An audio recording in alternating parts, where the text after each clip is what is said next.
Suno Studio has also done some really cool stuff with the recording, so I'm actually going to add a new track, and I'm going to do audio, and I'm going to arm this for recording. And now whenever I hover over the record button at the top, you can see this little drop down arrow. Look at that, we have count in now. That means that the metronome will go boop boop boop boop before you start recording, which can really help. And you can set this to 1, 2, or 4 bars, and they've even added latency compensation so that way whatever you record is going to be on beat now. I mean, it won't automatically be on beat. Like if you're off beat, that's not gonna help, but if you're on beat, then Suno will record it properly now. So I'm gonna change this count in to 1 bar just so you can hear what that sounds like. We will press record.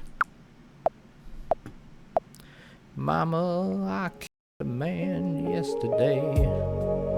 Why did I kill him? I don't really know.